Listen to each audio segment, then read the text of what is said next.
They're well ahead in the Premier League and on course for the Scottish Cup as well. Only second division Arbroath stand between them and a clean sweep. But don't write off Arbroath. They once achieved Britain's highest ever score. Hazel Irvin reports. Full house at Ibrox adds up to almost twice the population of Arbroath, the home of Rangers' quarter-final opponents. The East Coast town's well known for its harbour activity, but hardly for its football. Gayfield Park isn't the most romantic of settings. It's probably the windiest and coldest ground in Britain, but it's the location for a cup fairy tale, or should that be a fishy tale, between the second division minnows and Rangers' £1 million men. It means quite a bit to us because probably we will take at the gate something like a third of our normal league drawings in the one game. But the most important thing is basically that we've got people to sit up in the town and take notice of the club, and people out with the town to take notice of the town itself. Arbroath is the final destination for Rangers this week. They left yesterday for the glamour of the European League in Bruges, aiming to make it 40 games in a row without defeat. But Arbroath too are record breakers. A 36-0 win, the biggest in world football history. That was over a century ago, but now today's team are winning over a new generation of fans. Can I get Arbroath top, please?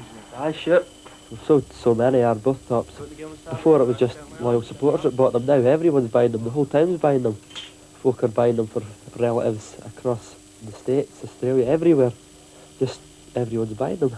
The man who has rekindled the town's interest in football is Danny McGrain, MBE, ex-Scotland and Celtic captain, a winner of the Scottish Cup 5 times in his Parkhead days.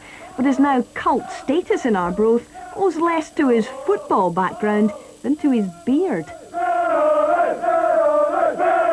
Everything, a great crowd. That's the biggest crowd of the week we've had. the noisy crowd. Bring a bit of joviality back to football, yeah.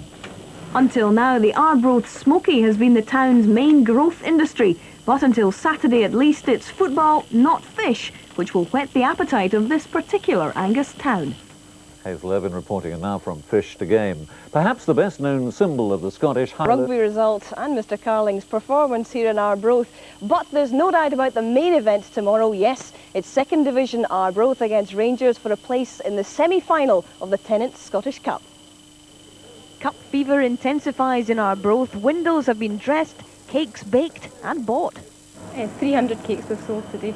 The game is giving the town a much-needed boost to its economy. It was hit by recession again this week. 2 local companies folded. It gets the name mentioned in the media, and it's not so much even the name of the football club as the name of the town. It gets people to sit up and take interest in Arbroath.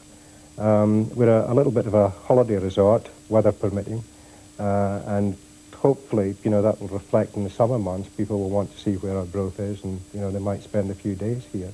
Tickets for the Gayfield game are scarce, and so is belief that the team can actually win. But manager Danny McGrain, a winner of the Cup 5 times, is delighted just to be involved against his old rivals again. We're going to play Rangers, best Arbroath can do. If it's not good enough on a day, so be it. If it's good enough to get a result, I'm not saying we're going to beat Rangers, going to draw or whatever.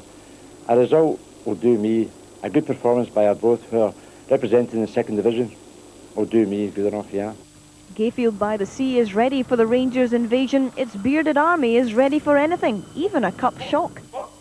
There's a man over there, on his chin there is hair, and he's buying a stairway to 100. All together, and he's buying a stairway to 100.